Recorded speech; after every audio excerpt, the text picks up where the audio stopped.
Iran और Oman बना रहे नई हिकमत अमली। स्ट्रेट ऑफ हॉर्मुज में नई राह की तलाश की जा रही है। जी हां, सही सुन रहे हैं आप। ईरान और ओमान स्ट्रेट ऑफ हॉर्मुज में जहाज़ों की आवाजाही के लिए नया साझा समुद्री रास्ता बनाने पर बातचीत कर रहे हैं। इस प्लानिंग का मकसद समुद्री रोजगार को आसान और सुरक्षित महफूज बनाना है।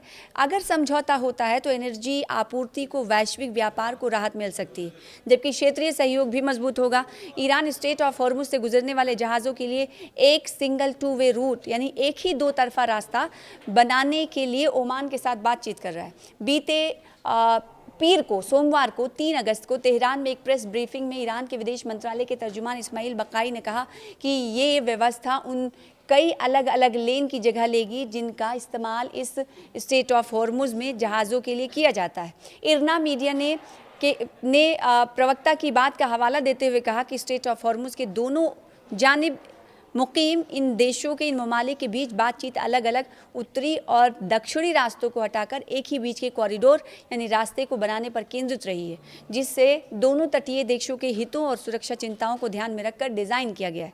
हालांकि मंगलवार की शुरुआत तक ओमान के विदेश मंत्रालय ने इस बातचीत पर कोई टिप्पणी नहीं की, ना तो सार्वजनिक रूप से इससे इनकार किया और ना ही इसकी तस्दीक की।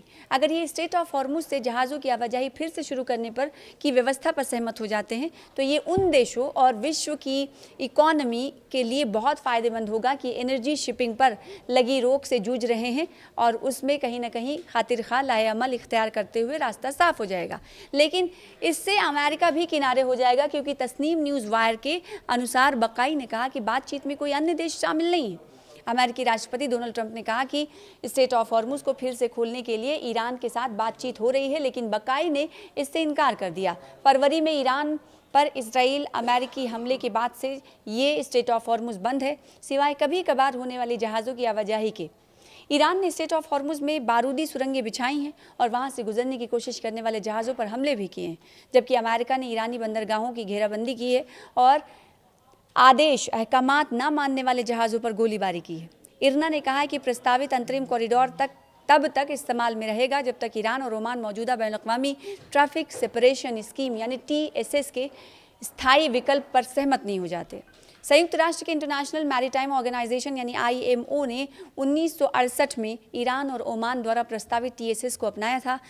IMO के मुताबिक ये समुद्री यातायात के लिए शिपिंग लेन तय करता है ताकि टक्करों को कम किया जा सके और सुरक्षा बेहतर हो सके।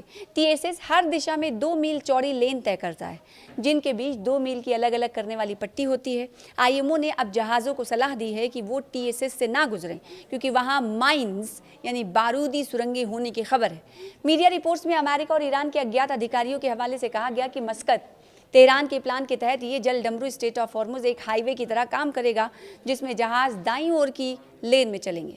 रिपोर्ट्स के मुताबिक खाड़ी देशों की जानिब जाने वाले जहाज़ ईरानी सीमा के पास वाले रास्ते से जाएंगे, जबकि वहां से निकलने वाले जहाज़ ओमान की सीमा की जानिब जाएंगे। हालांकि बकाई ने कहा कि ओमान के जल क्षेत्र से होकर जाने वाला दक्षिणी रास्ता, जिसे वाशिंगटन ने शुरू करने की कोशिश की थी, वो अमेरिका और ईरान के बीच जून में हुए समझौते मेमोरेंडम ऑफ अंडरस्टैंडिंग के खिलाफ था और इससे पर्यावरण और राष्ट्रीय सुरक्षा से जुड़ी चिंताएं भी पैदा हो रही थीं। अमेरिकी नौसेना ने ओमान की ओर से कुछ जहाज़ों को सुरक्षा प्रदान की, लेकिन उन जहाज़ों पर हमले हुए और ये प्रक्रिया रोक दी गई। मीडिया रिपोर्ट्स में कहा गया कि इस व्यवस्था के तहत ईरान अपनी सीमा से गुजरने वाले जहाज़ों से सर्विस फीस ले सकता है, टैक्स ले सकता है, बिना इसे टोल कहे, क्योंकि टोल लेने पर बैनुल-अक़वामी कानून का उल्लंघन होता है और ट्रंप ने इसका कड़ा विरोध किया था। उनकी ब्रीफिंग की रिपोर्ट्स ने ऐसा लगा कि बकाई ने फीस से जुड़े सवाल का सीधा जवाब देने से परहेज किया।